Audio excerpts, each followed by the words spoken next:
Netanyahu derrotado. El premier israelí Benjamín Netanyahu aparece en el ojo de la tormenta. A pesar de los denodados esfuerzos de los grandes medios de comunicación occidentales por presentar a Bibi como al gran ganador de los conflictos geopolíticos en Medio Oriente, Netanyahu en realidad no pudo con Irán, no pudo con Hamás y genera cada día más rechazo en la opinión pública mundial.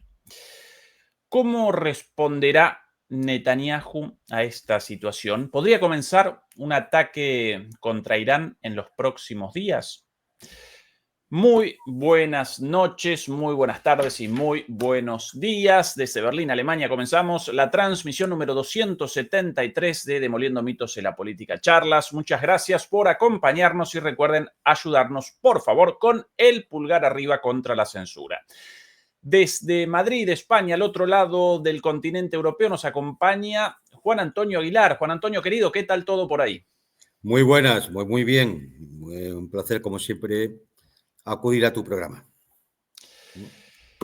Juan Antonio, muchas cuestiones ligadas a Medio Oriente, muchas cuestiones ligadas a Netanyahu. Quizás la primera de todas, esta de aquí, la publicación reciente, hace horas, de Donald Trump de un ultimátum contra Hamás. Aquí su publicación en la red social Truth. Hamás ha sido una amenaza despiadada y violenta durante muchos años en Medio Oriente. Han asesinado y hecho vidas insoportablemente miserables, culminando con la masacre del 7 de octubre en Israel a bebés, mujeres, niños, ancianos y muchos jóvenes, hombres y mujeres, niños y niñas, preparándose para celebrar su vida futura juntos. Como represalia por el ataque del 7 de octubre a la civilización, más de 25.000 soldados de Hamás ya han sido asesinados. La mayoría de los demás están rodeados y atrapados militarmente, esperando a que yo dé la orden de fuera, para que sus vidas sean rápidamente extinguidas. En cuanto a los demás, sabemos dónde están y quiénes son, y serán perseguidos y asesinados. Pido que todos los palestinos inocentes abandonen inmediatamente esta zona de potencial muerte futura hacia zonas más seguras de Gaza. Todos serán bien atendidos por quienes esperan ayudar. Afortunadamente para Hamás, sin embargo, tendrán una última oportunidad. Las grandes, poderosas y ricas naciones de Oriente Medio y sus alrededores, junto con Estados Unidos, han acordado con la firma de Israel la paz en Medio Oriente después de 3.000 años. Este acuerdo también perdona la vida de todos los combatientes restantes de Hamás. Los detalles del documento son conocidos por todo el mundo y es un gran acuerdo para todos. De una forma u otra tendremos paz en Medio Oriente, la violencia y el derramamiento de sangre cesarán, liberen a todos los rehenes, incluidos los cuerpos de los muertos, ya. Se debe llegar a un acuerdo con Hamás antes de las 6 p.m. hora de Washington. Todos los países han firmado. Si no se alcanza este acuerdo de última oportunidad, se desatará un infierno como nadie ha visto antes contra Hamás. Habrá paz en Medio Oriente de una forma u otra. Gracias por su atención, presidente Donald J. Trump. Comenzamos por ahí, Juan Antonio, por este ultimátum de Trump. Bueno, es decir, ultimátum, a ver, este señor no se va a hacer otra cosa, nada más que amenazar, poner para ultimátums, y así se pasa de tuit en tuit para todos sus asuntos. Es un tuit en el que se ve claramente lo merecedor que es del Premio Nobel de la Paz. O sea, simplemente un matón de discoteca barato, un rufián, un mamarracho, un bravucón, un fantoche, que es lo único que sabe hacer. Es decir, bueno, pues, ¿qué va a hacer? Vamos a ver, 25.000 soldados de Hamás, pero no tenía 20.000. Entonces ya no quedará ninguno. ¿Cuál es el problema? ¿Cuál es el problema?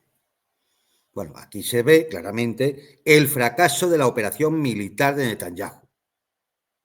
Porque si ya jamás estuviéramos en estas cifras, pues ¿qué quedarían? A lo mejor unos cientos por ahí perdidos. Estaría ya derrotado. ¿Dónde estaría el problema?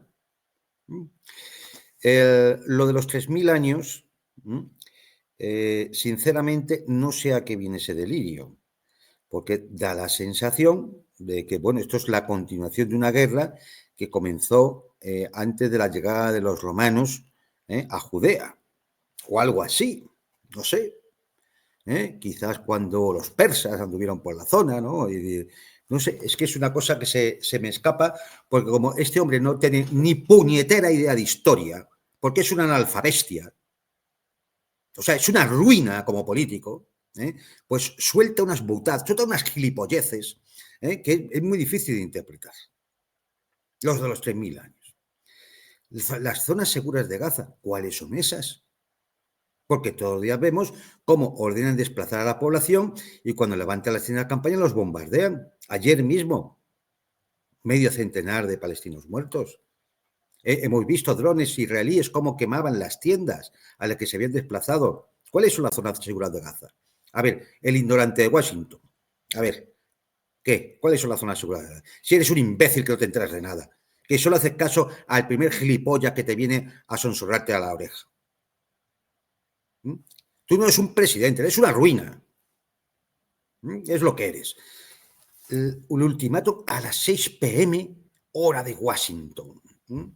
Es decir, no podía haber dicho hora del meridiano de Greenwich. ¿Y qué? ¿Qué vas a conseguir con eso? Vale, y si llega a las 6 p.m., ¿qué pasa? Que entonces vas a dar la orden. O sea, eres tú, no Netanyahu, el que está cometiendo un genocidio. Eres tú, Donald Trump, el que tenía que sentarse en el banquillo de la Corte General de Justicia. Eres tú quien da las órdenes. No lo sé. Es decir, yo creo que cualquiera que lea ese tuit y se ponga a pensar un poquito, lo digo fundamentalmente para todo ese mundillo rastrero de la prensa occidental, todo ese vertedero de mugre que representa la prensa occidental, porque no sé, podían no sé, leerlo tranquilamente e interpretar lo que está diciendo este fantoche. Es que no es tan difícil. Él va a dar la orden para que aquello se convierta en un infierno como no se ha visto nunca. O sea, él es el genocida. Es él el que tenía que estar acusado en la Corte Internacional de Justicia, aparte de los cómplices de Tel Aviv, claro, porque son los que al final tiran la bomba. Es él. Él, el yerno, que es otro criminal como él, toda la camarilla de asesinos, de la rueda esa de asesinos que tiene en la Casa Blanca, y sobre todo la constelación de miserables que en los Estados Unidos y fuera de los Estados Unidos, en Alemania, en Italia, en España, desde medios de comunicación, todavía dan un mínimo de credibilidad o de atención o de esto es un paso hacia la paz, a lo que no son más que las amenazas de un matón que dice que va a montar un infierno. No, hombre, si ya lo has montado, llevas 2 años y pico con el infierno montado. Bueno, 2 años ahora, justamente. 2 años con el infierno montado. ¿Qué vas a montar un infierno? Si ya lo has montado. ¿Qué vas a hacer? A ver, ¿qué vas a hacer? ¿Vas a seguir asesinando? Bueno, pues si ya nos tienes acostumbrado, matón, si ya nos tienes acostumbrados. Si aquí lo que hay que hacer es parar los pies a esta gentuza, no hay más. Con lo cual, bueno, pues el tuit, ¿a qué viene? Y ya haciendo una interpretación más política. ¿A qué viene? Viene a que pasan las horas y el famoso plan de paz, esa genialidad que ha tenido el indigente intelectual de Washington y su camarilla de enanos mentales, ese plan de paz parece que no tiene la respuesta adecuada. No tiene la respuesta adecuada de algunos países, de muchos países árabes, otros se mantienen en silencio, acojonados. No tiene la respuesta adecuada de la opinión pública, entre otras, y en primer lugar la occidental. No tiene la respuesta adecuada de algunos gobiernos del mundo, en Sudamérica, en Europa, en África, en Asia, claro. Y pues a lo mejor el señor está viendo que si no hay plan de paz, el negocio se escapa. Porque aquí lo que merece la pena es echarle un vistazo a ese plan de paz, que ya llamarlo plan de paz es una puñetera vergüenza. Es una puñetera vergüenza. Que yo animo a que se lean los 20 puntitos del plan de paz. Simplemente para que encuentren los puntos críticos. Yo los tenía señalados por aquí, porque claro, como siempre en todas estas cosas, entre mucha palabrería, te meten lo que es importante. Y hay que intentar desgranar toda la paja para que quede en evidencia qué es lo que se pretende, ¿no? Y esa es la cuestión.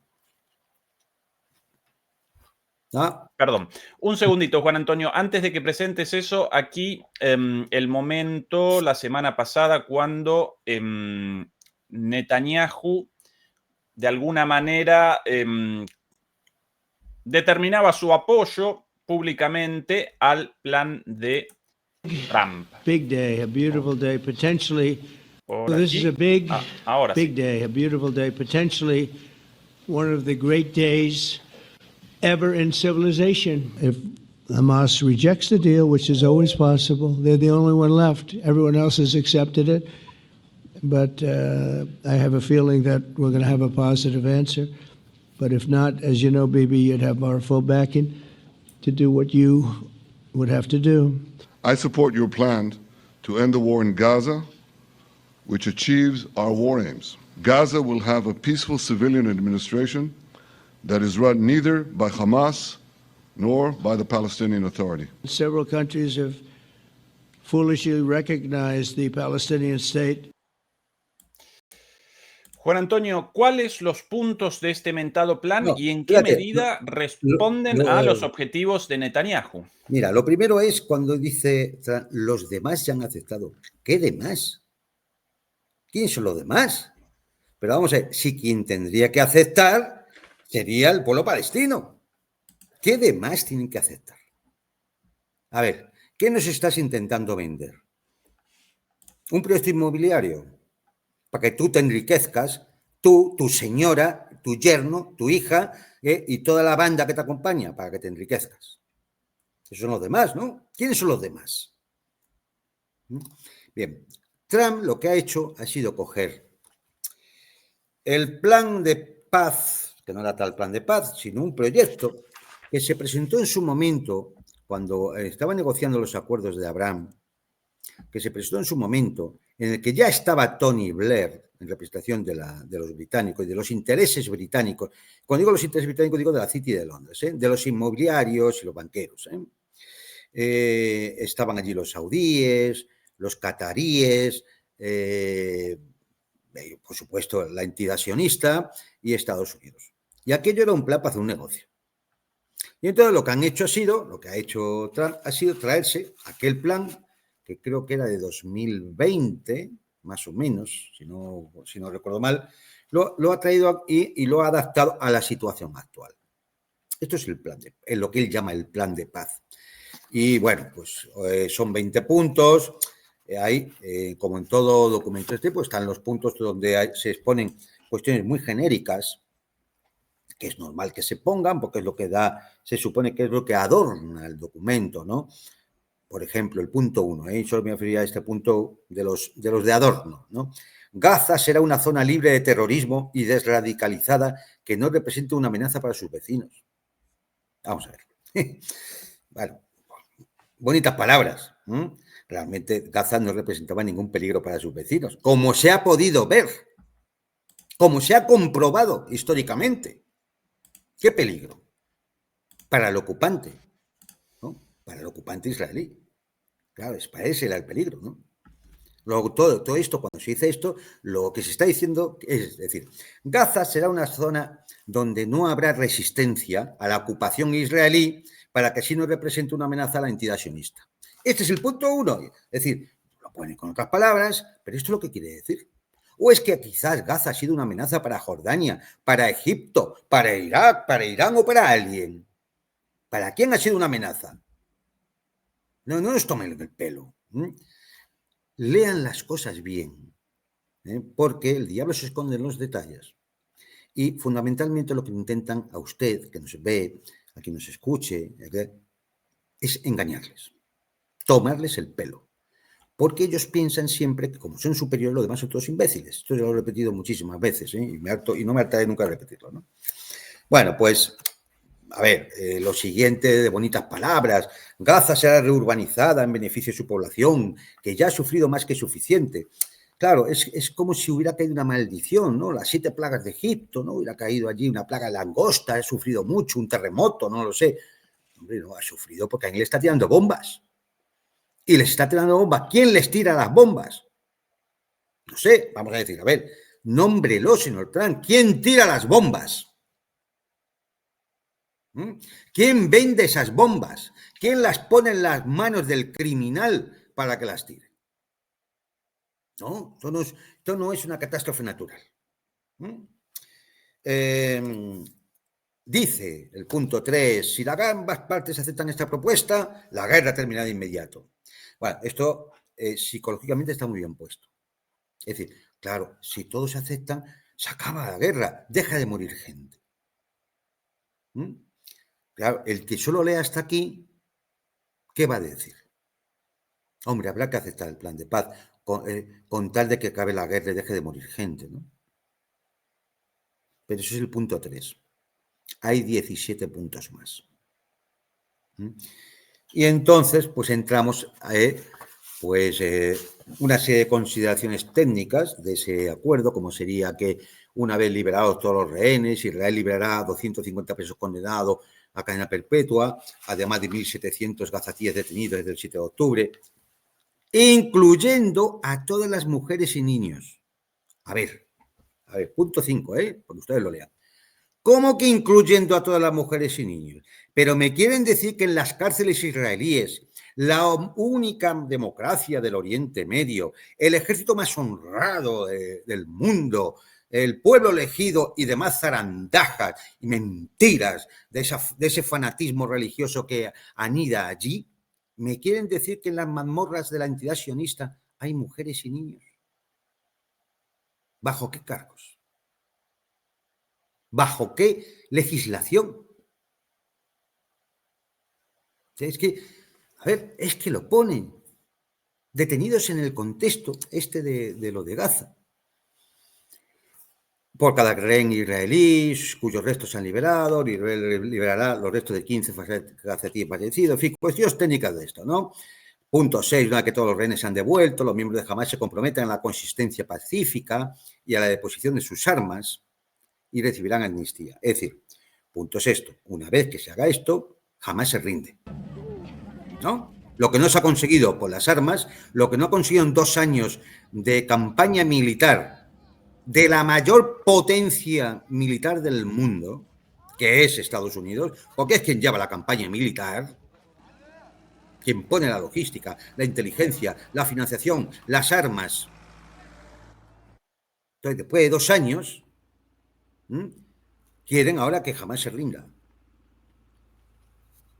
Porque si no, como dice en el tuit, los van a matar a todos. Los miembros de Hamás que deseen abandonar Gaza recibirán un salvoconducto a los países receptores. ¿Qué países son esos? Imaginamos que Qatar, que es que ha estado siempre detrás de Hamás, ¿no? Supongo, pero esto ya es una suposición mía. Punto 7. Tras la aceptación de este acuerdo, se enviará inmediatamente toda la ayuda a la Franja de Gaza. Como mínimo, la cantidad de ayuda será acorde con lo establecido en el acuerdo de 19 de enero de 2025. ¡Atención! Acuerdo de enero de 2025, de 19 de enero, sobre ayuda humanitaria a Gaza. Ese acuerdo se ha incumplido porque estamos en octubre. Y esto es del 19 de enero. Y estamos en octubre. ¿Qué ha pasado en enero, febrero, marzo, abril, mayo, junio, julio, agosto y septiembre? Que han incumplido el acuerdo. ¿Quién lo ha incumplido? ¿Jamás? O sea, ¿los palestinos que no reciben la ayuda humanitaria o quien tiene que enviarla o permitir que se entregue? ¿Quién lo ha incumplido? A ver, Donald, venga, a ver si eres capaz de contar hasta 3 y decirme quién ha incumplido. Yo sé que al final el problema es que no sabes contar hasta 3. El punto 8, la entrada de la ayuda de distribución a Franja de Gaza se realizará sin interferencia de ambas partes a través de Naciones Unidas y sus organismos. la Media Luna Roja, así como otras instituciones internacionales no asociadas de ninguna manera con ninguna de las partes. ¿Qué asociaciones, instituciones internacionales son esas? Porque se le va a entregar toda la gestión de esto a no se sabe quién. Y entonces llegamos a los puntos donde generalmente ni el juntaletras de la prensa occidental, ese miserable que siempre se vende por 4 euros, para poner lo que quieran los amos, lo va a decir, pero dice el punto 9. Gaza será gobernada por un comité palestino tecnocrático y apolítico. ¿Cómo que por un comité palestino tecnocrático y apolítico? Vamos a ver. Gaza debería ser gobernada por la voluntad de los gazatíes, de los palestinos que viven allí. ¿Pero qué democracia es esta? ¿Cómo que un comité tecnocrático? Seguimos, porque, claro, este comité solo podrá gestionar, hacer la gestión diaria de los servicios públicos y municipalidades. Es decir, que haya agua, luz y alcantarillado, ¿no? El comité estará integrado por palestinos cualificados. No sabemos quiénes son. Y expertos internacionales. ¿Cómo que qué expertos internacionales? Bajo la supervisión de un nuevo organismo internacional de transición, la denominada Junta de la Paz, que ¿quién va a presidir? Donald Trump. Punto 9, hombre, no se lo pierdan, de verdad. La va a presidir Donald Trump. Y entre ellos estarán jefes de Estado que se anunciarán próximamente y el ex primer ministro Tony Blair, el que gestionaba el negociete que se había planteado en una reunión, como digo, en 2020, donde estaba el yerno de Trump para hacer el gran negocio. Este es el tema. Este organismo, gestionará la financiación para la reurbanización de Gaza. Es decir, son los que van a gestionar la especulación inmobiliaria en la reconstrucción de Gaza. Precioso, ¿eh? El plan de paz es que es para partirse de risa. Hasta que la autoridad palestina haya completado su programa de reformas. ¿Qué programa de reformas? ¿Qué es eso? Tal como se describe en diversas propuestas, incluido el plan de paz del presidente Trump de 2020. Es que lo pone el punto 9. Es que esto era asunto del acuerdo de Abraham y la propuesta franco-saudí, y pueda retomar el control de Gaza de forma segura y eficaz. Punto 10. Se creará un plan de desarrollo económico de Trump, para reconstruir y revitalizar Gaza, mediante la convocatoria de un panel de expertos. Ya se pueden imaginar aquí lo que va a ser eso del panel de expertos, ¿no? Que han contribuido al nacimiento de algunas de las prósperas ciudades modernas, elaboradas por grupos internacionales bien intencionados. Bien, les voy a decir cuáles son esos grupos. Vanguard, BlackRock, los fondos de inversión de Wall Street. Estos son los grupos y los bancos bien intencionados, como Donald Trump cuando levanta las torres de Trump, con la mejor intención del mundo, ganar dinero. Juan Antonio, aparentemente detrás de este grupo de personas bien intencionadas, incluido Donald Trump, Tony Blair y compañía, aparecería este señor. The police will be on. Hombre. Nada más y nada menos que Larry Ellison, desde hace muy poquito, desde el último informe de Forbes, el hombre más rico del mundo, quien no solamente patrocinaría a la fundación de Tony Blair en esta empresa, sino todo el proyecto con la idea de una suerte de experimento digital social en Gaza. Claro. Aquí las palabras de él respecto a su concepción del futuro, lo que él quiere establecer a través de sus empresas de inteligencia artificial, sus empresas de control digital de las personas y de monitoreo permanente, estas algunas cositas dichas por él hace algún tiempo. Atención. Their best behavior, because we're constantly recording, watching and recording everything that's going on. En nuestra sociedad perfecta, en lo que nosotros queremos, la policía se comportará de la mejor manera porque estaremos monitorizándola todo el tiempo con cámaras 24 horas al día. Citizens will be on their best behavior Los ciudadanos se comportarán de la mejor forma because we're constantly recording and reporting everything that's going on. When you come porque vamos a estar permanentemente monitorizando y grabando todo lo que hacen. to government and what government's doing, there are artificial intelligence tools, and some of them I know that Oracle have developed around financial management for government. But also, tell us a bit about because you're right at the forefront of this revolution, what it means. Tony Blair realiza las preguntas y Ellison responde. Y aquí la pregunta de Tony Blair, entre las herramientas para este proyecto, aparecen herramientas digitales, herramientas tecnológicas, herramientas financieras, pero cuéntanos un poco más sobre los planes de esta fantástica empresa, de este fantástico proyecto. For what government should do in terms of its digital infrastructure, digital ID, data centers, and so on. How do you take advantage of these incredible AI models? And the first thing a country needs to do.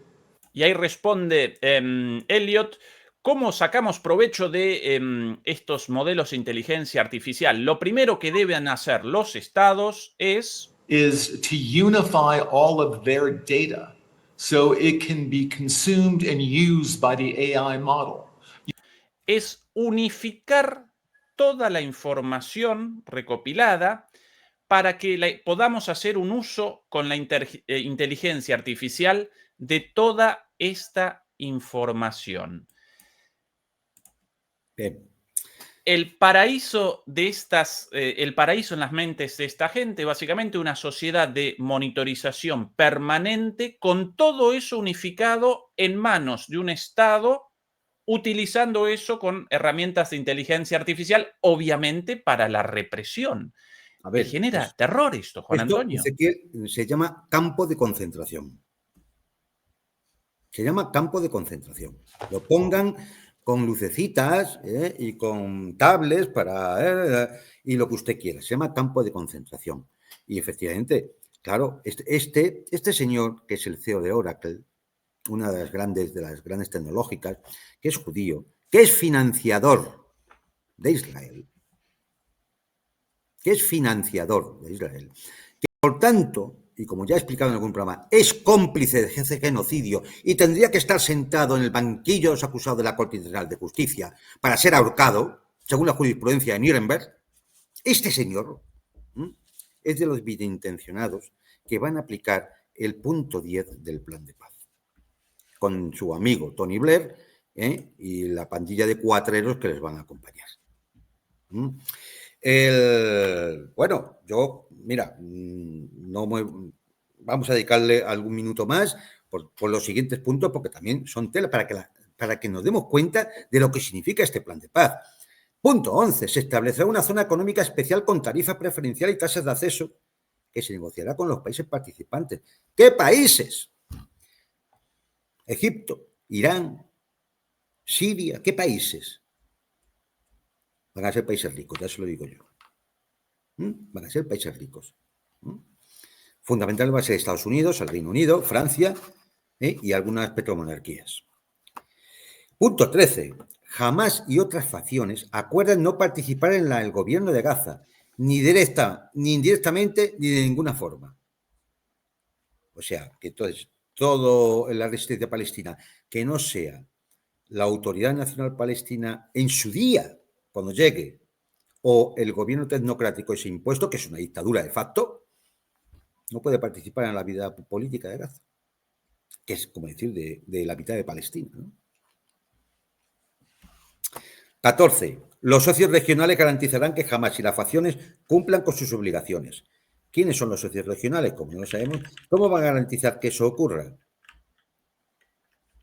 No sé. ¿Van a montar una coalición internacional para invadir otra vez Gaza? Punto 15.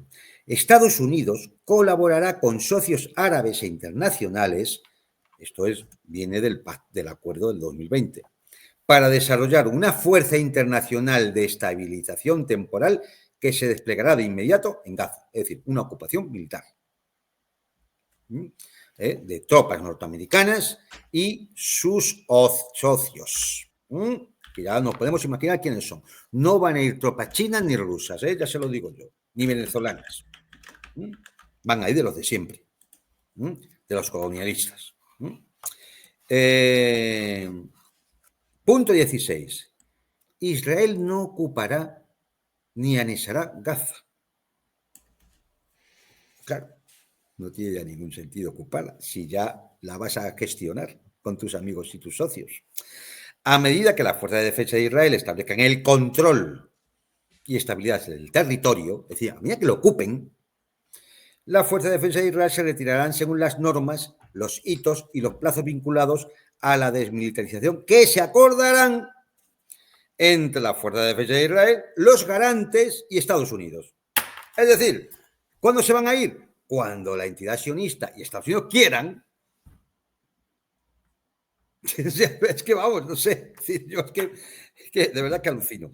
Es decir, y estas fuerzas cederán progresivamente el territorio de Gaza que ocupan, y hasta que, según un acuerdo que se celebrará con la autoridad de transición, hasta que se retiren completamente de Gaza, con la excepción, y de ahí no se van a retirar nunca, lo pone el acuerdo punto 16, con la excepción de un perímetro de seguridad que se mantendrá hasta que Gaza esté debidamente protegida frente a cualquier resurgimiento de una amenaza terrorista. Basta que un tipo tire un día un petardo de feria donde sea en Gaza para que esa, o en la frontera con Israel, para que esa zona, ese perímetro de seguridad siga ocupado ad eternum por las tropas de Israel. Punto 17. En caso de que Hamás rechace o retrase esta propuesta, incluida la intensificación, lo anterior, incluida la intensificación de la operación de ayuda, continuarán en la zona libre de terrorismo entregada a la Fuerza de Defensa de Israel, a esas fuerzas de interposición, de ocupación que iban a abrir. Punto 18. Se establecerá un proceso de diálogo interreligioso. ¿Entre quién? Entre las autoridades religiosas judías, entre los chiitas y los sunitas, o intervienen los cristianos, van a traer un monje budista, no sé, no voy a decir, es un punto de delirio típico de... Punto 19. Mientras avance la reurbanización de Gaza, que parece que es lo único que les interesa, lo de la reurbanización aparece 3 veces en el plan de paz, y el programa de reforma de la autoridad palestina se lleva a cabo, podrían finalmente darse las condiciones para una vía creíble hacia la autodeterminación y la creación de un Estado palestino que reconocemos como la aspiración del pueblo palestino. Punto 19. A futuro, después que se haya rendido Hamás, después de que se haya eliminado la resistencia, después de que se haya eliminado la autoridad, después que decenas y decenas de miles de gazatíes se hayan tenido que ir porque no van a soportar que eso se convierta en un campo de concentración. Después, a futuro, cuando hayan tenido que consentir que tengan un perímetro de seguridad ocupado por la fuerza de Israel, que no se vaya en la vida, de aguantar una fuerza de ocupación de Estados Unidos con no sé quién, y de que vayan todos allí a hacer negocios, a lo mejor, en el futuro, podrían darse las condiciones para una vía creíble hacia la autodeterminación. Este es el plan de paz. Bueno, este es el bodrio que se le ha ocurrido para hacer un negociazo familiar al fantoche de la Casa Blanca, al energúmeno de la Casa Blanca y a su cuadrilla de cuatreros. Ya está. Por supuesto, bien relacionados siempre con los tentáculos globalistas que llevan hasta Londres, hasta París, hacia las petromonarquías, que tienen mucho dinero, hay que invertir. ¿Y quién va a gestionar las bolsas de gas frente a Gaza? ¿Ah? Te lo voy a decir yo quién las va a gestionar. Las va a gestionar Israel, para crear su clúster de gas que lleve gas a Europa y seguir enriqueciéndose, expoliando, como hasta ahora, a los estados que tiene alrededor. Juan Antonio, sin abandonar el tema de Gaza, Israel, Medio Oriente, quiero que juntos presentemos un poquito sobre este señor detrás de este plan, el recién mencionado Larry Ellison, el hombre más rico del mundo. A los demoledores y a las demoledoras, por cierto, los llamamos a que nos ayuden con la difusión de esto, porque esto no lo presentan en ningún lado. Estos, los verdaderos oligarcas detrás de las marionetas a la vista. Incluso el propio Netanyahu representa una marioneta a la sombra de, por ejemplo, este personaje, como tantos otros, como Peter Thiel, como Jeff Bezos, etc. Larry Ellison, el cofundador y presidente de Oracle, con un patrimonio de 400.000 millones de dólares, desde 2016, uno de los principales financiadores del Partido Republicano. Naturalmente participó en la campaña de recaudación de fondos de Donald Trump en 2020. Aparece como el principal inversor de TikTok en Estados Unidos. ¿Recuerdan el anuncio de Trump de a partir de ahora un grupo de grandes inversores realizarán la administración de o realizarán la gestión de TikTok en Estados Unidos? No quieren a TikTok en manos chinas porque generan la difusión de los mensajes contrarios a la voluntad de estos señores, entre otras cosas, las imágenes del genocidio en Gaza.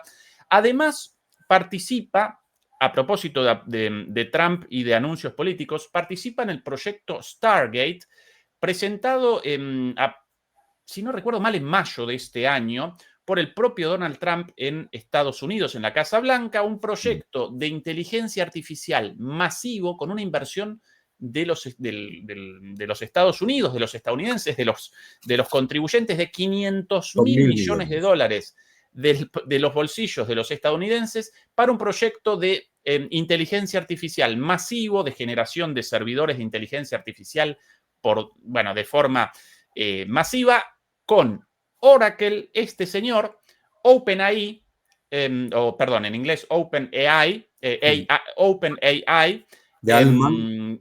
Exactamente, y SoftBank, uno de los bancos de Wall Street. Básicamente Silicon Valley y Wall Street dedicados a esto, con 5 enormes centros de datos para inteligencia artificial. Este señor va a capitanear este proyecto en Gaza y además hace poquito su hijo David Ellison comenzó la expansión del imperio de este señor hacia los medios de comunicación, hacia los grandes medios, a través de esta compañía llamada Skydance Media, ahí mencionada en esta infografía, con la compra del estudio Paramount, ¿sí? Famosísimo, con el control de CBS, la cadena televisiva CBS, o por lo menos participaciones en CBS muy grandes y en expansión, y el plan de compra de la Warner con HBO y CNN, ¿sí? Recordemos también los medios en poder de Jeff Bezos, la expansión mediática también de Peter Thiel. Esta la verdadera oligarquía del mundo. Estas las clases dominantes con nombre y apellido, querido Juan Antonio. Absolutamente. Así es. Es más, todos tienen como una cosa. Todos apoyan a la entidad sionista. Muchos de ellos que son judíos y tienen pasaporte israelí. O sea, como Ellison, como Zuckerberg, como Altman, como Bezos. Es que son judíos y además tienen pasaporte israelí. Y han apoyado siempre a la entidad sionista. y han apoyado siempre las políticas pro-israelíes desde Washington. Ahora lo que ya vemos es, bueno, pues una ley que ya había predicho Carlos Marx en su día, ¿no? La Camilla comenta, es decir, el desarrollo del capitalismo lleva a la acumulación de capitales y a la proletarización de las masas. Y yo creo que estamos viviendo una acumulación de capital como no se había visto nunca, y en el cual además se interrelacionan los vectores de poder, es decir, los medios de comunicación, las tecnológicas, las finanzas y, bueno, queda todavía el complejo militar industrial porque es necesario para el mantenimiento del status quo, ¿no? Pero esto es el gran, y además es que son apellidos que luego aparecen en todos lados. Faltarían, porque estos además se les conoce muy bien, porque encima les gustan las cámaras, ¿eh? Pero faltarían ahí pues los viejos dinosaurios de las finanzas, ¿no? Los Rockefeller, Rothschild, los Barbour, en fin, toda esta gente. Los Buffett. Claro, es decir, los Buffett, Warren Buffett, es decir, Larry Fink, es decir, pero al final es una banda del crimen organizado, es una banda que si lo miras a ver, su porcentaje respecto a la población es mínimo, muy pequeño. Creo que si midiéramos la corte de Luis XIV o de Luis XVI en Versalles, yo creo que es menos gente que lo que representan estos tipos, que las familias que representan estos tipos. Es menos gente. Es una clara oligarquía que está poniendo en peligro al mundo entero, no porque nos puedan llevar a la guerra nuclear, que podrían, sino porque nos llevan a un modelo social de campo de concentración. De campo de concentración. Muy tecnológico, eso sí, limpio, es limpio. No hay alambradas, hay cámaras. Quizás no haya cadenas. Quizás es que no puedes hacer nada porque cuando vayas con tu tarjeta multiuso a comprar, no te vendan. O vayas a ver y te han embargado el dinero de la cuenta. Y a lo mejor incluso, pues viendo tus datos médicos, pues hasta vete a saber. Igual te tienen que recomendar un internamiento. No lo sé. Es decir, pero lo que es evidente es que la libertad no puede estar en manos de un aparato tecnológico montado por una pandilla de ricachones, todos de la misma tribu, dispuestos a que ellos son los que van a dirigir el futuro. Y eso no lo debemos consentir.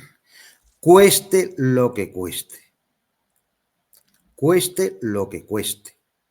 Aunque tenga que costar el sacrificio de muchos. Eso no lo podemos consentir, salvo que usted que nos ve y sus vecinos, sus amigos y demás, estén dispuestos a que sus hijos y sus nietos acaben viviendo en un campo de concentración muy limpio y tecnológico, resiliente, sostenible y de género, ¿no? Por aquí algunas palabras muy interesantes para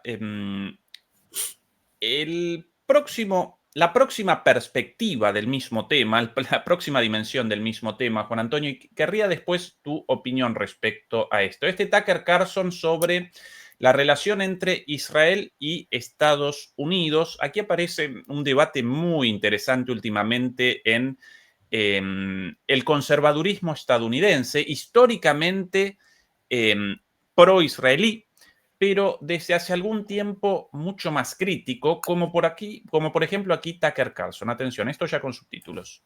Running around, this is a fact, I'm not guessing about this, because I talked to people he said it to, is running around the Middle East, his region, and his own country, and telling people, point blank, just stating it, I control the United States, I control Donald Trump. I'm an American, how do you think it makes me feel? Even if I didn't vote for Trump, which I did vote, I campaigned for Trump, but even if it was Joe Biden, I'm an American. You can't treat, it's too humiliating, I can't handle that. Bibi, not the nation of Israel, not Israelis, and certainly not Jews, whatever that means, the leader, the secular prime minister of a country is doing immense harm to Donald Trump's presidency, to the United States, and to the world. Immense harm. This is an unbalanced person whose only real concern is for himself. He's meddling in an extensive way in American politics, in a vicious way, a dishonest way. He's loathed by the entire world. He needs the United States. And yet at the same time, he has this patronizing attitude, Donald Trump. Bien, esta es la perspectiva de un comunicador tremendamente popular, asimilable al movimiento conocido como MAGA, Make America Great Again. Pero por aquí, en última instancia, completamente de acuerdo con él también, pero en última instancia aquí aparece en discusión lo siguiente. Israel ¿determina la política exterior de Estados Unidos o Estados Unidos determina la política exterior de Israel? Históricamente, Israel representaba el portaaviones de Estados Unidos en Medio Oriente, pero, según muchos críticos, en este caso desde el conservadurismo, están presentando esto como una situación, o están presentando la situación actual como una situación de inversión de Israel dominando la política exterior estadounidense en contra de los intereses estadounidenses. Esto desde, vamos a llamarlo, el conservadurismo trumpista en Estados Unidos, pero ahora quiero presentar, antes de tu perspectiva, Juan Antonio, lo mismo desde la izquierda estadounidense con Jeffrey Sachs. Atención a esto. War with Iran, and he dragged the United States, and it's a shame that the United States government went along. Israel está buscando una guerra eterna, una guerra prolongada con Irán y está arrastrando a Estados Unidos a esto, y es una verdadera vergüenza. But he dragged the United States into a war with Iran just recently, and it's extremely dangerous. Está arrastrando a Israel, Israel o Netanyahu está arrastrando a Estados Unidos a participar en esta guerra y esto, en la guerra de Irán, y esto es tremendamente peligroso para Estados Unidos y para el mundo. And of course he wants to do it again. It's been part of Netanyahu's policy to pull the United States into repeated wars. Y claro que Netanyahu quiere otro ataque a Irán. Ha sido parte de su plan desde el principio que Estados Unidos participe en interminables guerras en Medio Oriente. This is not in America's interest.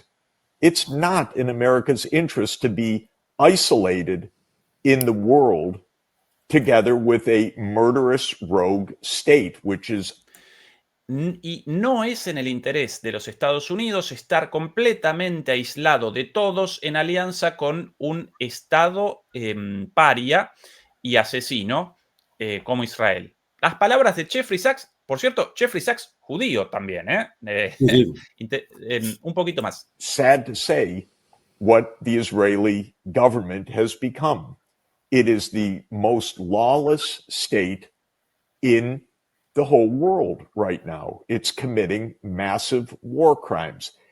Bueno, el Estado israelí se convirtió en el Estado más contrario o sí, más enfrentado con el derecho internacional del mundo y está cometiendo crímenes de guerra incontables.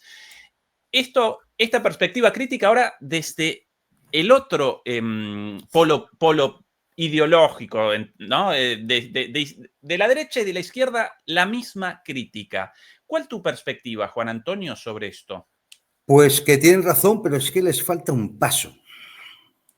Es decir, en coherencia uno tendría que preguntarse, vale, ¿y por qué, cómo es posible que Estados Unidos haga ese seguidismo a lo que decide el primer ministro de Israel? ¿Cómo es eso posible? Es más, incluido todos los países de la Unión Europea, Es decir, ¿cómo es posible? Pues eso solo tiene una explicación, porque por encima de que gobierne el Partido Republicano o Partido Demócrata, Trump o Biden, que gobiernen de derecha o de izquierda, por encima de eso hay una clase dominante oligárquica, de la que hemos estado hablando antes, que es la que tiene el poder real. Y por tanto, es decir, es una pregunta falsa cuando nos decimos, ¿Israel domina la política exterior norteamericana? ¿Estados Unidos quien domina la política israelí en Oriente Medio? No. son la misma cosa. Están absolutamente intrincados. No se puede separar, porque la élite dirigente que dirige las políticas de la entidad sionista es la misma élite dirigente que está en Estados Unidos, en Londres, en Bruselas y en alguna otra capital más del Pacífico. Es lo mismo. Y, lógicamente, toda esta gente que aparentemente gobierna va a seguir las directrices de la clase dominante, que es quien les ha puesto ahí. Y, en última instancia, a la que ellos gusta pertenecer, a esa clase dominante. No hay democracia en Occidente. Quítenoslo ya de la cabeza. No hay democracia. Son sistemas oligárquicos. Incluso habría que plantearse realmente si la democracia dentro del modelo capitalista es posible. Porque en el momento en que el proceso, la lógica interna del sistema capitalista lleva a una acumulación de la riqueza, a la concentración de capitales y a la proletarización de las masas, esa concentración de capitales va a tener el poder de convertirse en una oligarquía y mandar sobre todos los aspectos de la vida social. Entonces, ¿cómo va a haber democracia? ¿Cómo tú y yo, si mañana nos presentamos a las elecciones, no sé, ahí tú en Alemania o yo aquí en España, cómo vamos a tener los medios para poder realizar una labor frente a unos candidatos apoyados por la oligarquía? Porque realmente son sus lacayos, los gorilas de la oligarquía, que decía Evita, ¿no? Que además van a tener a su servicio los medios de comunicación, la financiación de los bancos, el poder judicial, la protección policial. Van a tener todo. Y tú no y tienes las redes sociales. Nada. Claro, y tú no tienes nada. Y entonces, en esa igualdad democrática, piensan que tú vas a poder ganar unas elecciones. Mira, cuando un partido o un candidato que no está previsto salta con posibilidad de ganar, es simplemente porque la situación está muy mal. Porque está muy mal. Por ejemplo, cuando Iorescu en Rumanía gana las elecciones, porque la situación social es lamentable. Y por eso empiezan a tomar medidas para que, en última instancia, eliminar hasta ese aspecto de la democracia en la cual alguien pueda surgir y hacerse con el poder en un momento determinado. Trump es un paracaidista. Él no pertenece a las grandes familias de esta oligarquía. Le gusta ser de esa oligarquía, le gustaría ser, pero él no pertenecía. Por eso siempre ha tenido muchos problemas para hacer algunas de las cosas que quería hacer. Y por eso no las va a poder hacer. Suelta sus balandronadas, sus majaderías, sus fantochadas. Es como es, aparte es un ignorante. Es decir, y le gustaría que le dieran el Premio Nobel de la Paz, un Oscar, ganar Eurovisión. Estas son las cosas que le gustarían a Trump. Porque ese es el personaje. Pero no nos equivoquemos. El personaje ahora se ha rodeado, le han asediado esta clase oligárquica. Recordad, y fue en este programa donde lo pusimos, Ezequiel, la foto de la cena de Londres con la visita de Trump con el rey Carlos III, esa es la foto de la oligarquía. Ahí están sentados. Ahí estaba Larry Ellison. Ahí estaba Jeff Bezos. Ahí estaban todos. No sé cómo no estaba Elon Musk. No sé si es porque no le gustan esas fanfarrias o por qué. O porque está enfadado con alguien. Pero ahí estaban todos. Todos. Con nombres y apellidos. Es que, de verdad, es que estamos hablando de una gente que tiene en sus cuentas corrientes más dinero que el presupuesto de muchos estados, que puede manejar como quiera las circunstancias. Y repito, es que o ellos o nosotros. O ellos o nosotros. Al final se produce esa dialéctica dentro de estados, entre estados y dentro de los estados, esa dialéctica de clases. Porque esto es ya el sum ya de la clase capitalista en su máxima expresión. No tendrás nada y serás feliz, pero si es que no tendrás nada porque se lo van a quedar todos ellos. Es así. Por eso no tendrás nada. Serás feliz porque te van a dar drogas, te van a dar psicofármacos. sean en forma de plataformas de televisión, sean por temas de inteligencia artificial, de realidad virtual, lo que sea, para mantenerte feliz. Podrás tener novia virtual. Y será guapísima. Sí, esta, por cierto, la principal droga de nuestro tiempo. Y a propósito de esto, aquí vamos, por cierto, vamos concatenando temas sin abandonar el núcleo de todo esto. Aquí una intervención de Netanyahu en una reunión con los influencers más importantes de Estados Unidos. Netanyahu en Estados Unidos se visita hace poquito, realizó una convocatoria a los influencers más importantes de Estados Unidos, todos ellos con patrocinio, naturalmente, de Israel, para presentar las directrices de su trabajo. Lo presentamos aquí, ahora mismo, y por cierto, una vez más, demoledores y demoledoras, nosotros aquí estamos en este momento capitaneando una batalla contra los dueños del mundo, contra las clases dominantes del mundo, los verdaderos malos de la película. Responsabilidad de ustedes que nos ayuden con la difusión de esto. Nosotros acá ya jugando el pellejo, así que ustedes, por favor, ayúdennos con el pulgar arriba, con la suscripción, con comentarios. Todas las interacciones con esta plataforma generan la difusión de nuestros videos, de nuestros análisis. Esa, por favor, la tarea de todos ustedes. Y dicho esto, aquí Netanyahu frente a los influencers de Estados Unidos. Atención. And secondly, we're going to have to use the tools of battle. And the most important ones are the social media. And the most important purchase that is going on right now is followers. TikTok. TikTok. Number one. And the other one, what's the other one? That's most important. X. X. That's very good. And, so we have to talk to Elon. He's not an enemy. He's a friend. We should talk to him. Now, if we can get those two things, we get a lot. And I could go on other things, but that's not the point right now. La búsqueda de la propiedad de TikTok o el control de TikTok y de X, dicho de boca de Netanyahu. Juan Antonio.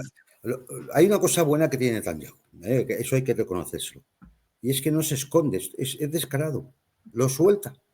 Suelta lo que piensa y dice, no, vamos a hacernos con el control de esto. Hay que hablar con Elon, porque es amigo nuestro, no es un enemigo.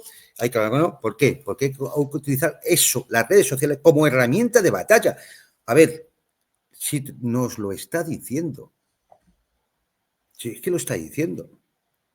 Por eso cuando yo digo o ellos o nosotros, yo imagino que los que nos ven entienden perfectamente ese ellos o nosotros. Porque es que ya vemos lo que hacen ellos. Y con ese control, utilizando todos los mecanismos de la guerra cognitiva, ocuparán, como un ejército ocupa el territorio, ocuparán vuestras mentes, nuestras mentes. Entonces, hay que luchar contra la ocupación. No solo la ocupación física del territorio, como hacen los palestinos por su patria. Hay que también luchar contra la ocupación de este territorio.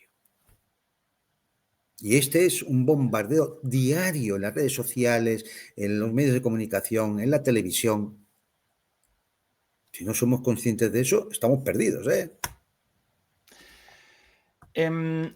Último aspecto de Israel, Netanyahu, Estados Unidos, Medio Oriente. Aquí el video difundido por Greta Thunberg el día de ayer.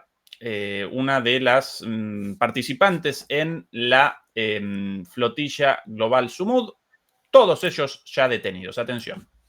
My name is Greta Thunberg. I'm a citizen of Sweden. If you are watching this video, I have been abducted and taken against my will by Israeli forces. Our humanitarian mission was non-violent and abiding by international law. Please tell my government to demand my and the others' immediate release. El video de Greta, y aquí un video difundido por impresentable, Sí, sí, Ben sí. Gvir. Atención a esto, en Israel, con todos los detenidos, de alguna manera, sí, humillándolos.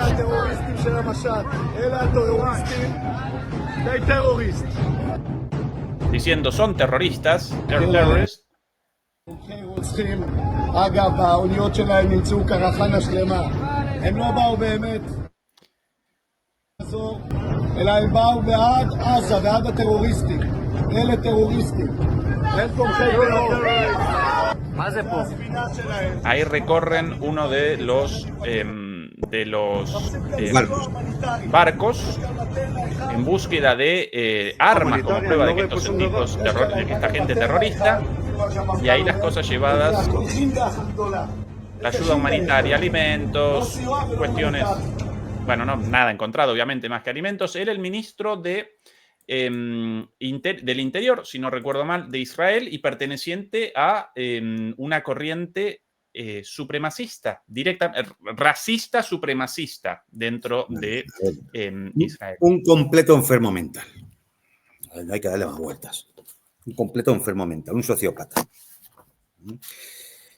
A ver, dado la causa que es decir, habría razones para criticar algunas cosas de la flotilla, de algunos de sus representantes. Greta Thunberg, pues hay que darse cuenta también que la chica tiene sus limitaciones, vamos a decirlo así. No quiero meterme con ellos porque no es el momento. Solo me atrevo a decir una cosa, y va en función de lo que ha dicho Greta Thunberg. Dígale a nuestros gobiernos. No, vamos a ver. Los de la flotilla sabían perfectamente. Lo sabían, no seamos ingenuos. Todos sabíamos que Israel no cumple el derecho internacional. Le importa un rábano el derecho internacional. Y cuando decimos Israel, decimos Estados Unidos y sus aliados, que no se nos olvide nunca. Que no se nos olviden nunca. Los gobiernos de la Unión Europea, el Reino Unido de la Gran Bretaña y los Estados, y Norteamérica entero, Estados Unidos de América y Canadá, tienen las manos manchadas de sangre del genocidio en Gaza. No solo en Netanyahu o el chalao ese que ha salido ahí llamando terroristas a los detenidos. Porque es que si no, no se entiende nada. Si no, da la sensación de que Netanyahu es el doctor No de Spectra, que tiene un poder inconmensurable. No seamos ingenuos, no seamos tontos, que no nos creamos el relato estúpido este. No. Entonces, la flotilla sabía que Israel no iba a cumplir el derecho internacional y que guardias internacionales les iban a asaltar y los iban a detener. Lo sabían perfectamente. De hecho, hemos visto con vergüenza y bochorno cómo el gobierno de España enviaba un buque de acción marítima, un buque de guerra, Italia enviaba otro buque de guerra, Grecia enviaba otro buque de guerra, países todos de la OTAN. Los que iban en la flotilla, en su mayoría son ciudadanos de países de la OTAN. ¿Y qué hicieron? Salir corriendo como cobardes, que son, siguiendo las directrices de sus gobiernos respectivos. No hubo un capitán al mando de su buque que dijera, no, yo voy a defender a esta gente que está aquí siendo asaltada por estos tipos. Y son aguas internacionales. No hubo un capitán. Solo miserables peseteros, o sea, decir, acordaos, la peseta de la moneda española, vendidos por 4 monedas al mando de esos buques. Un deshonor para el uniforme, un deshonor para el honor de las respectivas marinas, una deshonra más absoluta para esa mugre de alianza militar que es la OTAN. Nada, salieron huyendo. Y los de la flotilla sabían que esto iba a pasar. ¿No es, acaso, no sería mucho más importante lanzar la flotilla contra los respectivos gobiernos occidentales de la OTAN y de Estados Unidos, que son igualmente responsables hasta el mismo nivel que Netanyahu? ¿No hubiese sido a lo mejor más efectivo convocar esas huelgas generales? O se cambia la política respecto al Estado sionista, o esto se acaba. Se acaba y este gobierno se cae. Entonces, no, montamos el tema de la flotilla, que no lo estoy criticando, que digo que está bien. Es decir, que me parece, porque además sé que había mucha gente que iba con toda la buenísima voluntad del mundo, porque iban médicos, iban incluso abogados para defender a detenidos palestinos, ¿no? Es decir, no lo critico, simplemente creo que no hay perspectiva estratégica de realmente cómo es el conflicto. Esto no es simplemente una cuestión humanitaria, de que hay un país dirigido por un gobierno malísimo, malísimo, malísimo, que ataca a una población indefensa en Gaza. Si el conflicto se piensa bajo esos parámetros, no hay nada que hacer. Porque el conflicto no está planteado en esos parámetros. El conflicto es un conflicto geopolítico, en el que están implicados, y en el que son parte, pero parte activa, las mismas democracias, entre comillas, de donde vienen la mayor parte de los activistas de la flotilla de la libertad. Entendemos dónde está el defecto conceptual a la hora de plantear cómo acometer el conflicto. Ahí está la cuestión. Si tú logras torcerle el brazo al gobierno francés, al británico, al alemán, al español, al italiano, le logras torcer el brazo, los recursos de esos estados son los que van a ir a ayudar a Gaza. No 30 chalupas que sabes que no vas a llegar porque no te van a dejar llegar.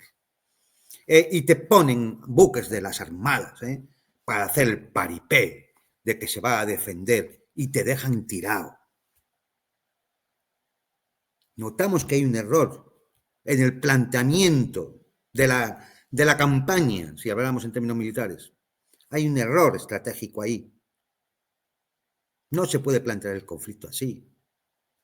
Es decir, quizás pues sirva para publicidad, para que algunos hagan en las noticias y les hagan entrevistas, o alguno escriba algún libro el día de mañana y Greta pues se haga su vídeo, esas cosas. Pero eso así no se gana una batalla.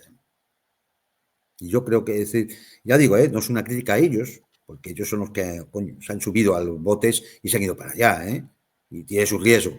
No es una crítica, pero es evidente que aquí quien piense o de alguna forma dirija o plantee este tipo de acciones, está claro que tiene un concepto muy equivocado de cómo plantear batalla al conflicto. Y a la prueba me remito. Juan Antonio, abandonemos por un momento Medio Oriente y establezcamos el foco en Rusia, donde el presidente ruso Vladimir Putin participó en el foro de Valdai, en realidad el grupo de discusión de Valdai, si no recuerdo mal es el verdadero nombre de esta conferencia de alto nivel, en la cual los dirigentes rusos deliberan sobre la política, la economía, la defensa y por lo general participa Putin con intervenciones muy, muy, muy importantes. Aquí algunas de las cosas dichas por Putin, esta con subtítulos sobre la guerra en Ucrania en este caso.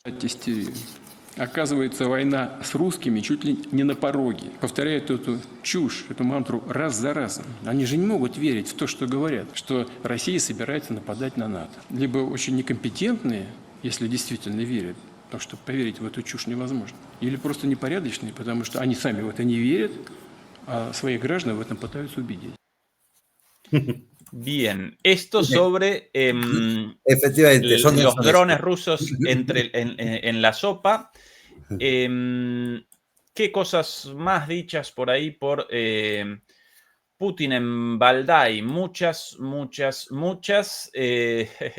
Con un segundo de paciencia. Fueron más de 4 horas, o sea que ahí... Por aquí, con un segundo, ahora sí. Esto de aquí, esto en respuesta a la caracterización de tigres de papel de Trump.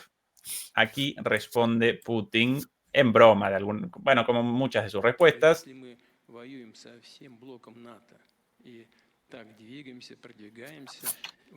Si estamos combatiendo contra todo el bloque de la OTAN y estamos llevando a cabo avances muy fuertes y con mucha confianza,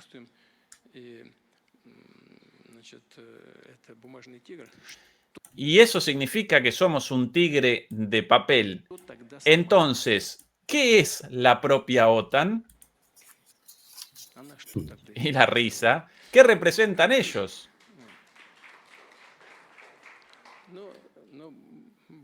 Bueno, que Dios los acompañe, la gente ahí riendo. Lo más importante es que nosotros tengamos confianza en nosotros mismos. Bueno, y acá una pregunta en broma del entrevistador. ¿Conoce esos tigrecitos de papel que tienen los niños? Cuando se encuentre con Trump, ¿por qué no le da uno como regalo?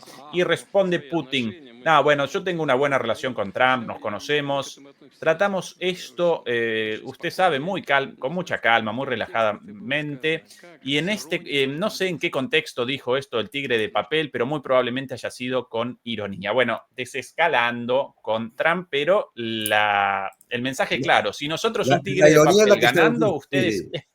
La ironía es la que está utilizando Putin. Bueno, hay que decir, a ver, esto es en la conferencia de Valdai, se celebra todos los años, él hizo un discurso y después estuvo respondiendo preguntas unas 4 horas. Te puedes imaginar, yo tengo por ahí una colección de citas de todas las cosas que puedo decir en 4 horas, ¿no? Son, bueno, lo que has puesto, que es una parte de las cosas que se hablaron, el de los tigres de papel. A ver, esto sabéis que lo dijo Trump en un tuit, como casi todo lo que dice Trump en un tuit. Trump no sabe que la frase es del presidente Mao Zedong. No puede saberlo porque es imposible. Es imposible. Va en contra de la naturaleza, que él pueda saber que esa frase es de Mao Zedong. Si no recuerdo mal, del año 56, de una afirmación de Mao Zedong en el 56. Para definir el imperialismo. Los imperialistas son tigres de papel. Y bueno, pues efectivamente, a los hechos hay que remitirse, ¿no? Es decir, el tigre de papel parece que solamente en lo que llevamos de año, pues ha liberado más de 5.000 kilómetros cuadrados de territorio, incluyendo toda la zona de Kursk.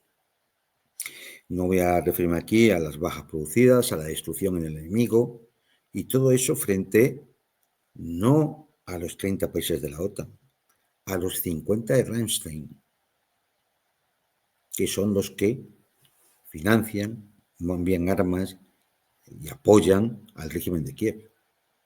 50 países que se reúnen en Rammstein, Alemania. Cada vez que se reúnen, saben que todo el que vaya sabe que le va a costar dinero.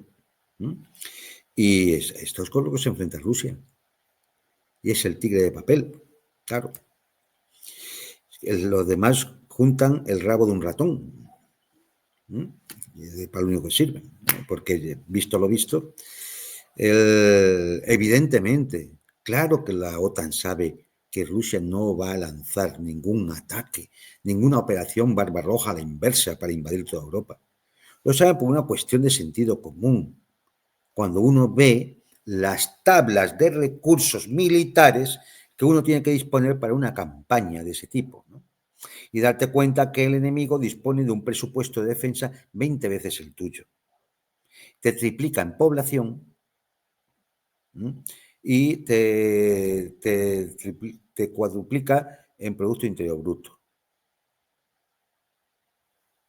Entonces, ¿cómo vas a hacer eso? Eso lo saben perfectamente. Entonces, son deshonestos. Efectivamente, son deshonestos. Putin, que en ese ambiente distendido del Club Aldai, e incluso saca el sentido del humor, la ironía y estas cosas, pues dice deshonestos. Si tenemos que ser un poco más rigurosos, hay que decir que son ladrones, simplemente. Una banda de ladrones que lo que buscan es estrujar el bolsillo de los europeos para sacarle todo lo que puedan para alimentar ¿a quién? A la oligarquía que hablábamos antes. En este caso más del complejo militar industrial, pero que está lógicamente con el apoyo financiero de los financieros, que entre los que están estos mismos también, que hemos tratado antes. Y el círculo se cierra. Y esto es lo que son deshonestos. Y la prueba es lo que estamos viendo en estos últimos días, ¿no? Mira, yo tenía aquí 4 o 5 cosillas por comentar, ¿no? Del respecto, por ejemplo, el tema de los drones. Empezamos con el asunto de los 19 drones sobre Polonia, que fue todo un chiste. No vamos a referirnos más, los programas de Ezequiel están grabados, lo podemos mirar anteriormente, sino sobre la inmensa cantidad de drones que diariamente y sin pérdida de continuidad cruzan por Suecia, Noruega, Dinamarca, Alemania, Francia, Bélgica. Solamente en Alemania anoche había 15 drones sobre el aeropuerto, creo, no sé si el de Berlín o el de Stuttgart.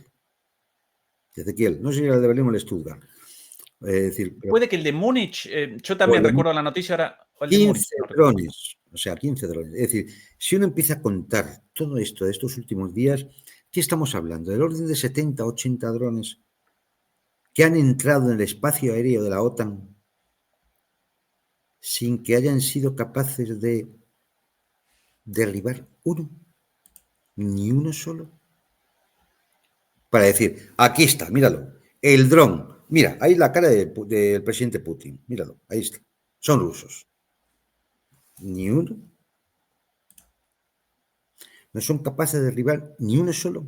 Es más, me pregunto yo, 50, 60, 70 drones paseándose por el norte de Alemania, por el sur de Alemania, por Bélgica, por Suecia, el norte de Noruega.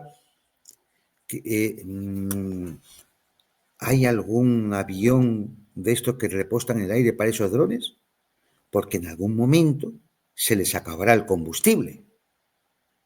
Y cuando se acabe el combustible, el dron se cae. Se cae, simplemente. Se le acaban las pilas, como aquel que dice. Pues cae al suelo. No han podido recuperar ni uno solo. Ni uno solo de estos drones.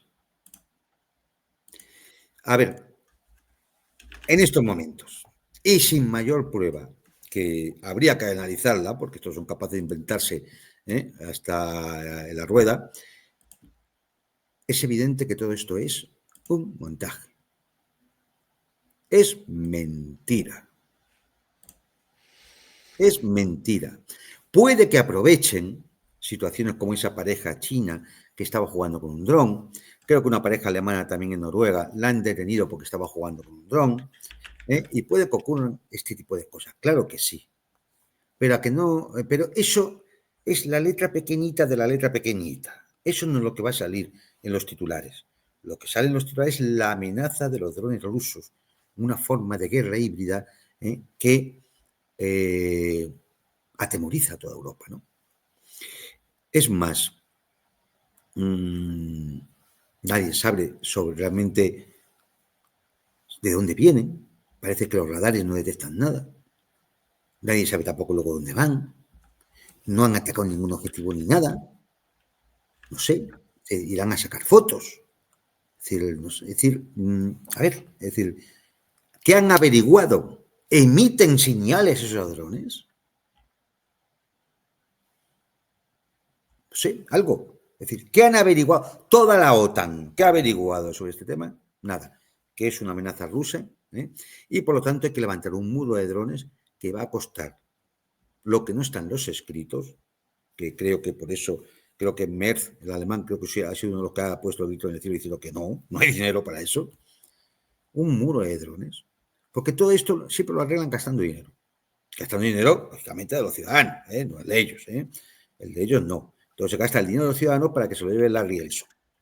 Entonces, por último, hemos tenido que escuchar cómo, primero el gobierno alemán y ahora también el gobierno británico, que hay satélites rusos que persiguen a los satélites alemanes y a los satélites británicos por el espacio. Han presentado algún tipo de prueba, no sé, de radares en profundidad o de señales captadas por sus propios satélites o algo. Algo. No. Ellos saben que los satélites están siendo perseguidos por satélites rusos, pero no son capaces de mostrárnoslo. ¿Por qué? Una prueba, algo. Algo que podamos analizar.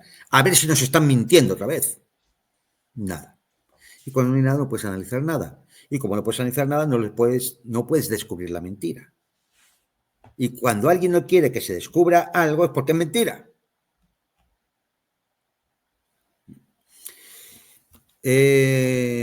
Por último, por ejemplo, el tema de como ya no tienen lo que hay que tener entre las piernas, como ya no tienen eso para detener a los petroleros rusos en el Báltico, ahora Napoleoncito Macron, echándole ahí narices y testosterona, asaltó un petrolero ruso. Hasta que Rusia avisó diciendo que eso era un acto de piratería y iba a responder. Y entonces, a las pocas horas, el capitán, la tripulación, tomaron su petrolero y se han largado tranquilamente en dirección a la India, que se adelante. Otra muestra más del valor de Napoleoncillo y en general de toda la OTAN. Y está muy preocupado porque, claro, ahora los barcos rusos los de la flota del Báltico, empiezan a andar por ahí. Y claro, eso es un problema. Empiezan a andar por ahí y es un problema porque dicen las autoridades de Dinamarca que hay interferencias en los GPS. En definitiva también porque tienen miedo de que haya un encontronazo. Y a lo mejor no salen bien del encontronazo. Una Dinamarca que monta una cumbre que ha sido otra charlotada, que no ha servido para nada, para que siga hablando lo mismo, da la sensación de que la amenaza cada día es más inminente y una Dinamarca que, bueno, que va a perder Groenlandia y además se lo merece. Lo va a perder porque, bueno, simplemente está al servicio de intereses que no es el interés de los daneses, como el resto de los países de la Unión Europea. Ni más ni menos. Estas las imágenes del abordaje del petrolero Boracay a manos de las Fuerzas Armadas francesas. Un abordaje consentido. De hecho, la escalera puesta ahí por la propia tripulación del barco. Para que les enseñaran el carnet de conducir. Ahí estaba en orden. Por cierto, Juan Antonio, a propósito de el encuentro del Consejo Europeo en Copenhague, más allá de que no pudieron generar el acuerdo buscado, ni por Ursula von der Leyen con una propuesta muy concreta para un muro de drones, una estupidez así, como así tampoco pudo Zelensky, participando una vez más, generar un acuerdo respecto a el ingreso de Ucrania a la Unión Europea, como así tampoco de mayor envío de dinero, de más armas y demás. Aún así, aparentemente, el tono de las propuestas apareció un nivel más arriba que hasta ahora. De ahí esta publicación de Víctor Orbán, quien lógicamente participó. Copenhague, segundo día, la situación es grave. Hay propuestas claramente bélicas sobre la mesa. Quieren transferir fondos de la Unión Europea a Ucrania. Intentan acelerar la adhesión de Ucrania con todo tipo de artimañas legales. Quieren financiar el envío de armas. Todas estas propuestas demuestran claramente que los bruselenses quieren ir a la guerra. Mantendré firme la postura húngara, pero esta cumbre también demuestra que los próximos meses se centrarán en la amenaza de guerra. Necesitaremos el apoyo de toda nuestra comunidad política y de todos los húngaros que anhelan la paz. Últimamente, en los últimos días, Juan Antonio, subidos sobre esta locura de la interrupción de las señales de GPS, los drones rusos por doquier, la supuesta violación del espacio aéreo estonio, los europeos están generando la sensación de querer una participación mayor y el ingreso en una guerra directa, incluso declaraciones de Tusk el otro día sobre esta es nuestra guerra. Hasta hace poco lo rechazaban, ¿no? Esta es la guerra de Ucrania, nosotros simplemente los ayudamos en nombre de el derecho internacional y la soberanía de los países. Ya comienzan tambores de guerra de forma abierta, Juan Antonio, ¿o comete un error de interpretación? No, ellos sirven a quien sirven. Y es a quien sirven, pues decide que hay que generar una demanda artificial a través del complejo militar industrial, porque la situación económica es muy mala. Y además las poblaciones en un momento determinado pueden rebotarse. ¿Okay? Y los que deciden ordenan, y esta pandilla de cretinos pues simplemente obedecen. Y donde ayer dijeron esta no es nuestra guerra, hoy dicen esta no es nuestra guerra, y se te quedan tan panchos, tan tranquilos. O sea, no importa, ya sabes, de aquello marxista, ¿no? Es decir, de Groucho, ¿no? Yo tengo unos principios y si no te gustan, tengo otros. Es decir, y a esto juegan. Pero claro, siempre de una forma más o menos controlada. Es decir, si nos damos cuenta, hay mucha verborrea, pero hay pocos actos reales, materiales. No hay... lo que he dicho antes, ¿son capaces de derribar un dron? Decía uno de los bálticos, que hay que estar mal y muy enfermo, decía uno de los bálticos que Europa solo va a reaccionar cuando tenga un evento como el 11 de septiembre. Con lo sospechoso que ya fue aquel evento y lo polémico que ha sido siempre, mentar el 11 de septiembre es realmente o siniestro o irresponsable. Pero así son estos tipos. Claro, hay que alimentar esa amenaza rusa, pero sin llegar al punto de que efectivamente vaya a haber una guerra de verdad, de las de verdad, porque igual a la City le cae un pepinazo. Entonces, es una situación de equilibrio muy fastidiosa, muy peligrosa, porque lo que van buscando es un conflicto de baja intensidad, una guerra en la cual no se salga de lo convencional, donde no va a haber grandes operaciones militares ni cosas así, pero eso sí, mucho cañonazo, mucho dron, mucha cosa, y muchas tropas, y para que se quede en el umbral de lo que podía ser realmente peligroso. Y de esa forma ya justificar completamente la toma de medidas políticas, económicas, sociales, de control social, de represión, de una mayor solidificación de los regímenes políticos, un mayor falseamiento de la cutre democracia esta que sufrimos, eliminación de toda disidencia. ¿Para qué?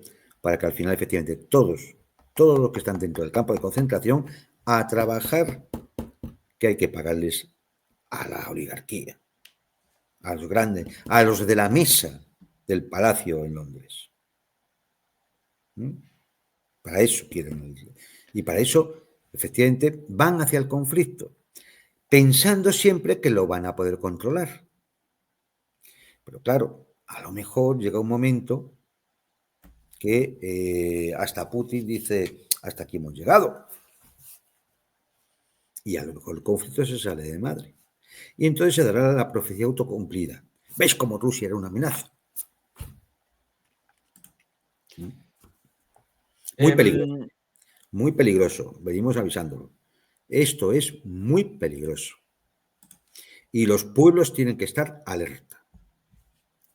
Querido Juan Antonio, vamos a redondear la conversación aquí porque en 10 minutos comienza el programa de Fernando Moragón en nuestro canal hermano de MP Geopolítica con retransmisión por aquí. No lo desaprovechen.